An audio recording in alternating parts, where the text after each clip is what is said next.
not paying attention to the reaction to these earlier cases that had just happened.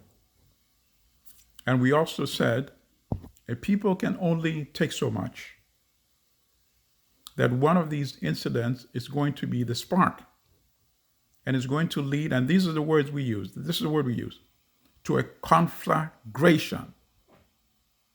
Little did we know that that same night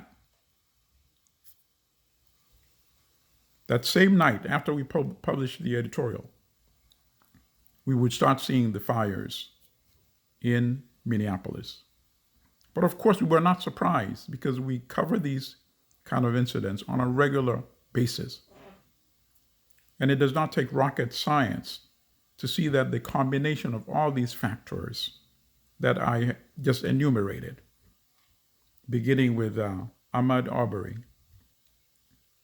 and then going to Breonna Taylor, and then the Amy Cooper incident, and then combine that with the pressures of being the major victims of the COVID-19 pandemic, and then take us to Minneapolis.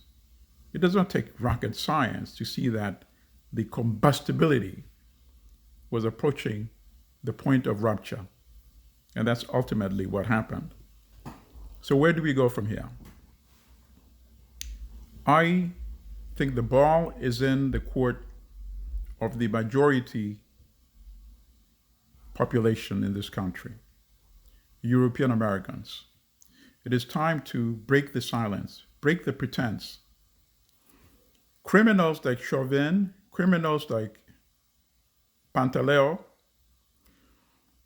commit their ugly racist attacks against Black people because they imagine that there are many in the European American population that are sympathetic to what they do, that they are sort of the last line of defense between privilege enjoyed by European Americans relative to African Americans, the so-called barbarians at the gate.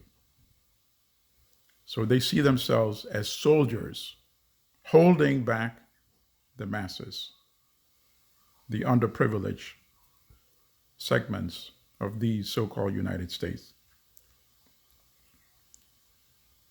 Criminals in uniform should not have the luxury of thinking that way. And this can only end when we see European Americans protesting these kind of incidents in huge numbers. This is not a Black problem or an African American problem, at least if this is supposed to be one United States of America. So unless European Americans are saying that indeed this has always been, and many of us know that in fact to be the case, this has always been basically two countries. And we've been pretending that these are the United States of America with equality for all.